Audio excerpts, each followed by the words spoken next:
Hello, good evening, everyone. Welcome to Business Live. Coming up in this bulletin, new United Nations report warns Ghana could be facing rising unemployment as artificial intelligence is set to take over the market this year. We'll be assessing the potential impact of artificial intelligence on Ghana's job market with the Chartered Institute of Human Resource Management. Also in this bulletin, Oil Palm Development Association of Ghana issues a 2-week ultimatum to the Customs Division of the Ghana Revenue Authority to urgently clamp down on the influx of smuggled palm oil into the country. We are telling them, if government doesn't do anything, this is 3 years fight. If government doesn't do anything, we are giving them 14 days. All the GRA offices within our catchment area will bring all the fruit there. Plus, Driver and Vehicle Licensing Authority announces plans to begin a strict digital payment system at all offices across the country. We are moving from the cash system to the cashless system. That one, we've even started the piloting already. There is what IPP Pro. If you go to ECG, they don't deal with cash anymore. We have details of these and more lined up for you. Please stay on.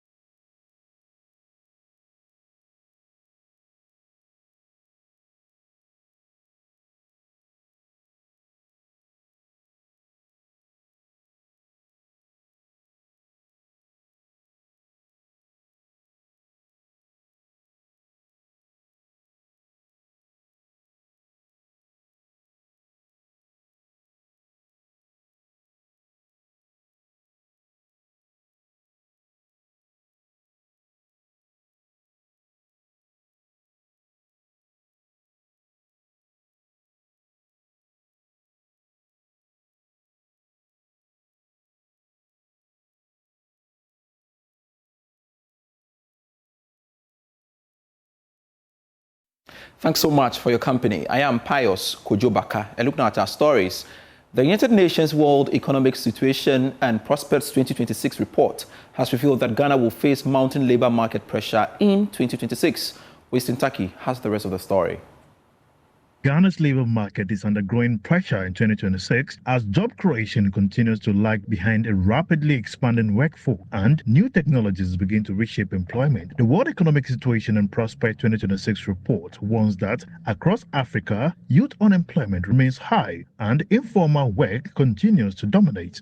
In Ghana, this means many young people are entering an economy where stable formal jobs are increasingly hard to find. The report also highlights the growing impact of artificial intelligence on jobs. Routine clerical and administrative roles in sectors such as banking, public administration, and customer services are becoming more vulnerable as automation expands. While AI is expected to create new opportunities in digital services and fintech, many entry-level workers risk being left behind.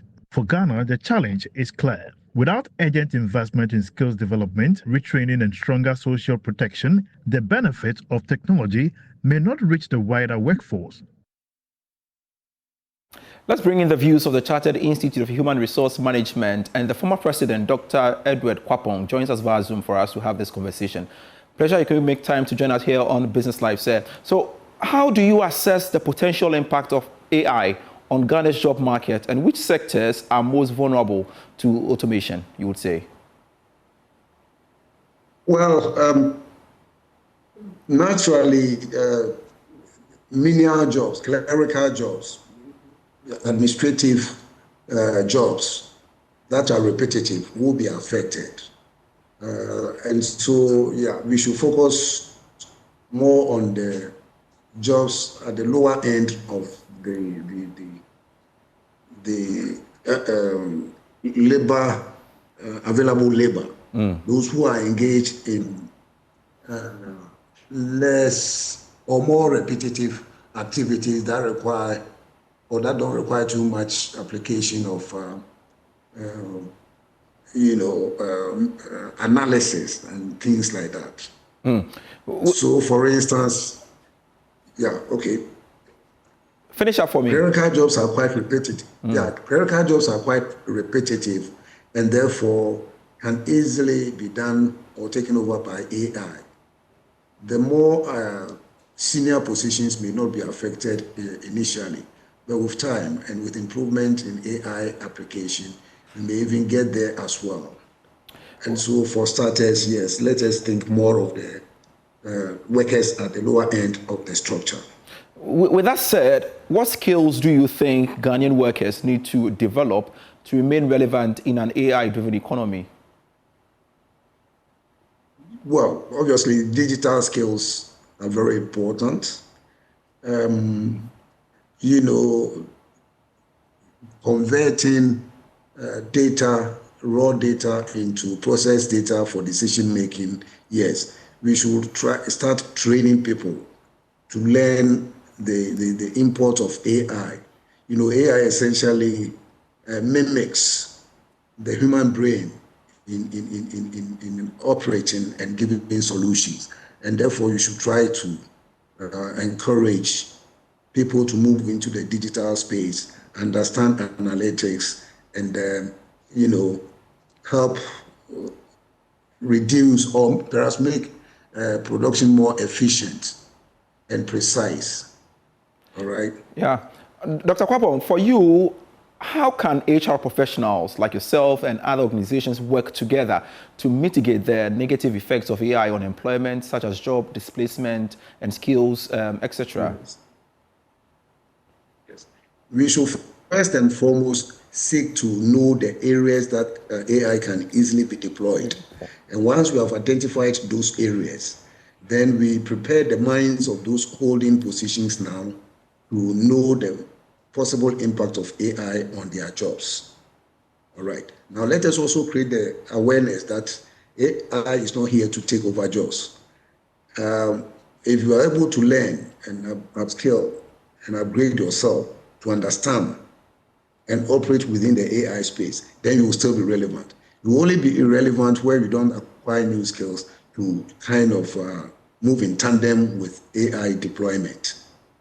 Let me find this from you. Are there any initiatives or programs in place to upskill or reskill workers who may be displaced by AI? I'm not sure of a nationwide effort at that, but I know that in a number of organizations, the awareness is there and they are seeking to establish processes and procedures to ensure that those who will be, first and foremost, identify areas that will be affected, start preparing the minds of those who are likely to be affected, and the skills to provide them to be able to survive in that space. So yes, at the enterprise level, a lot of activities are taking place, a lot of initiatives are taking place, but it's not a nationwide thing yet. About 2 years ago, the Chartered Institute of Human Resource Management linked up with the Ministry of Employment and Labor Relations at the time and promised each other that we would collaborate to, get the nation ready for the deployment of AI into our operations. That process, I think, is ongoing. It's a matter of time. But we know that, yes, there is a need for collaboration between the institute or the HR, government, organized labor, and even the CSOs. All right? Yeah. So yes, there is an effort in that direction. But we need to gather momentum. We need government support to be able to drive this initiative. Yes. All right. Thank you very much. Former President of the Chartered Institute of Human Resource Management, Dr. Edward Kwapong. I truly appreciate your time speaking to me on Business Life. Now, to one other developing story we are learning for you, Oil Palm Development Association of Ghana has issued a 2-week ultimatum to the Customs Division of the Ghana Revenue Authority to urgently clamp down on the influx of smuggled palm oil into the country, warning that the illegal trade is undermining local production. The association says failure to act could result in members depositing rotten palm fruits at GRA offices nationwide. More in this report. The association toured several local manufacturing companies, including Avnaj Industries, Wilma, and the Ghana Oil Palm Development Company. During the visit, marketing manager Charles Otre Ado lamented that the surge in smuggled oil has discouraged farmers, forcing some to sell their farms to illegal miners in a bid to earn their fair returns for their hard work.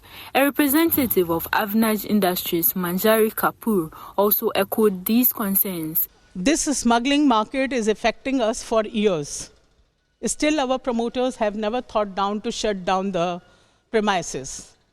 But now the situation is coming in that we are really finding ourselves hard to survive.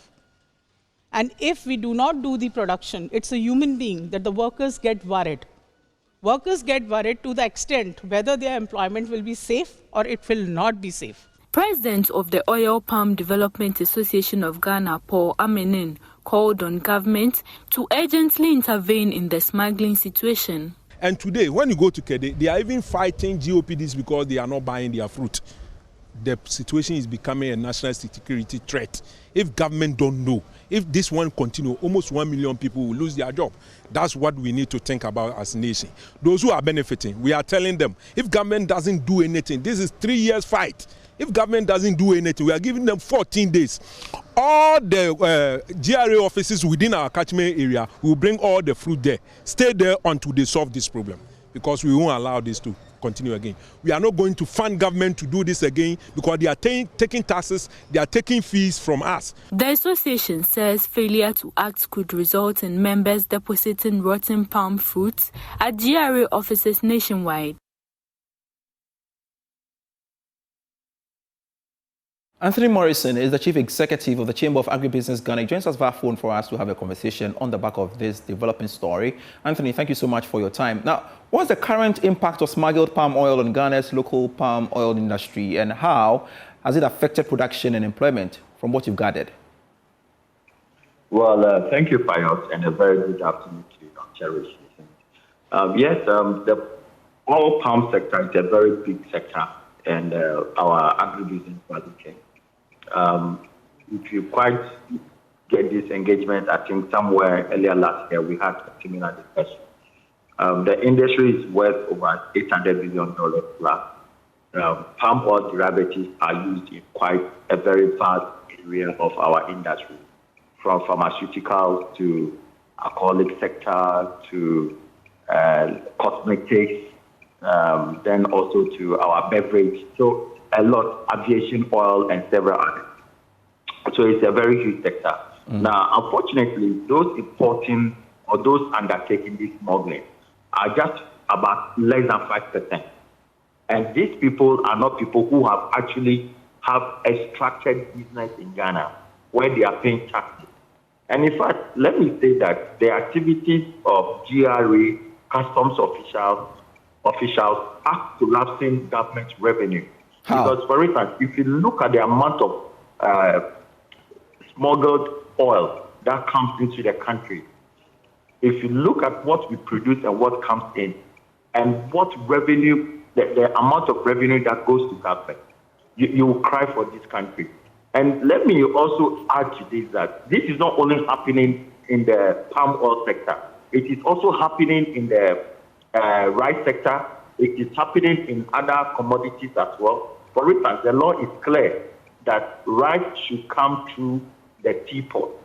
But last year, Ghana imported almost 1.6 million metric tons of rice, where over 70% came from the landed Borders. Borders.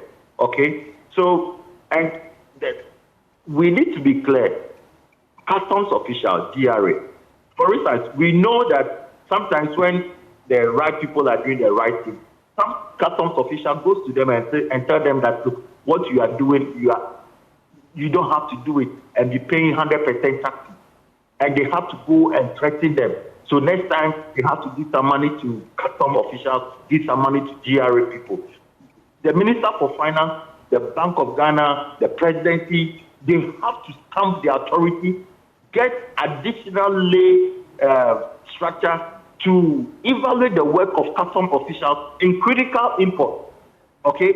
Where government knows that these sectors are very critical to the economy, they make sure they police it in a manner that gives the country the kind of revenue that we require. But if you are looking at the way people have put in a lot of investment, some of these organizations or companies have employed over 1,000 people, and there are several other dependents on them. Assuming they close it, will these 5% smuggled people be able to contain and be able to employ some of these people who lose their businesses? And also come to think of the fact that this is a huge value chain, and there is every necessary need for us to be able to come in, put in the kind of system that has to be put into, put a stop. For us at the chamber, we are clear. As a country, we do not need importation of oil or rice. Ban them. Tell the hard truth to Ghanaians. We are going to ban rice and ban oil so that for the next 6 to 1 year, we will go through the little hardship, but for the next 3 years, we will correct everything and make sure Ghanaians benefit and Ghanaians are happy. Because at the end of the day, our population is growing. We can't be giving peanuts to the sector. We can't be giving peanuts to people who are investing and allowing smugglers that are called thieves of the economy to come and reduce the economy to their level. All right. Government must rule the power and must rule the law and must apply it in a manner that is required. All right. For you, Anthony, how can the Chamber of Agribusiness Ghana support the association's effort to curb palm oil smuggling and promote local production, which of course is dear to their hearts? We have been engaging them and other commodity dealers. In the coming days, we'll be naming and shaming. We'll be issuing press statements, and we'll also copy to the Minister for Finance, the GRA boss, and all that. We have also come up with a proposal which we will be sending to the right courts, where we are clearly stating that everyone that deals in commodity of this nature must declare it. So government must come up with what we call the Ghana Commodity Warehouse Register. When you come in with such a product, the law requires you to register it and declare it's a declaration register. So you declare your stock. Then they will compare the value of the duty you have paid and the stock that you said you have. And there'll be a minimum requirement for keeping stock. So at the end of the day, we are able to follow through with some of the stock you have, what quantity you brought in, what you brought in. I mean, you have to show. Because if there is a warehouse that have come to landed borders and you have not declared, when government get to know of that, they can seize everything and give it to the government. You understand? Yeah. So we need to come up with some structures as a country. You know, some of us keep to think for this country, but sometimes it's very difficult to push some of these things. But we keep doing our best. We make sure that we just hope the government will begin to listen and make sure that we all work in hand and to develop this country of ours. Anthony Morrison, Chief Executive of the Chamber of Agribusiness Ghana, thank you so much for your time here on Business Live. You're still watching Business Live. Let's pause for a breather. We'll be right back with more. Hello, welcome back to Business Live. To one of our top stories, the Driver and Vehicle Licensing Authority has announced plans to begin a strict digital payment system across all offices in the country. The move is aimed at eliminating corruption at the authority and promoting efficiency. Chief Executive of DVLA, Julius Nikwe-Kote, disclosed this to journalists when he gave an account of his stewardship for the first 1 year in office. According to the DVLA, using cash payment is going to be phased out at all 8 centers to promote digital payment and accountability. This would therefore complement efforts by the authority to improve services and make it profitable for government. According to the Chief Executive Julius Nikwe-Kote, point-of-sale devices will be distributed for account officers to be used in receiving payment. We are moving from the cash system to the cashless system. That one, we've even started the piloting already. There is what IPP Pro. If you go to ECG, they don't deal with cash anymore. Most of our institutions now, DVLA, we are moving to cashless. So those who have been putting the guru in their work, and you go and do it. I'll see how we put the POS machine in the work and go and do it. Yes. So we are moving to strictly cashless system. Very soon, the piloting has started already, and very soon we'll train. So the banks We've held meetings with them. We've told them very soon they'll be moving from our premises because we are going to deal with strictly cashless as a system. He also announced a growth of 39% in their finances for the year 2025. Yeah, we made the financial growth, we increased it to, we made, let me say, 39% revenue growth. So in the year 2025, what was expected of us, we increased it by 39% financially. And it's all because of the DP sticker, which which came into being, and then other places we have to block leakages at. So that's what we gain financially. And we use the money to buy cars. Or we shouldn't buy cars for our operation.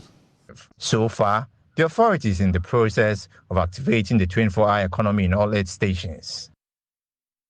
The Bank of Ghana has admitted 6 companies into its regulatory sandbox as part of efforts to support financial innovation while maintaining market integrity. The selected firms will participate in the sandbox program for 1-year period and will help the central bank test and validate processed regulatory frameworks for virtual assets. Here's more.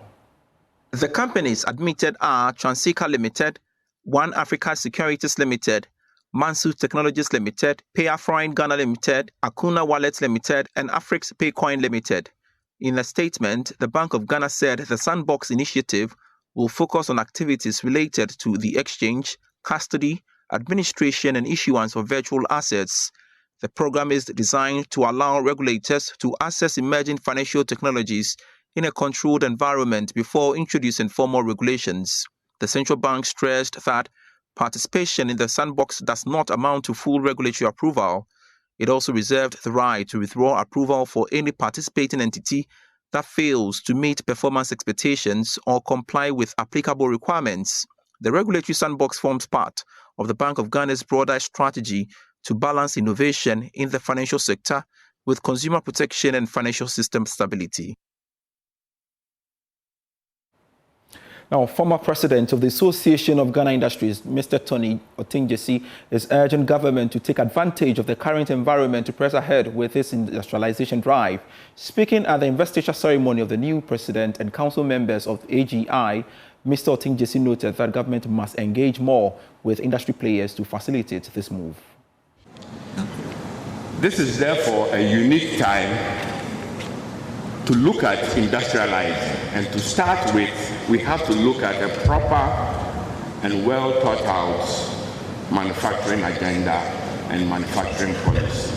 I'm sure Ministry of Trade will tell you they have a manufacturing policy, but between us here, we know that it could do with much improvement and it could be made much more useful. A manufacturing policy with an implementation program and cross-sector linkages spelled out along with costs and revenues and job creation analysis.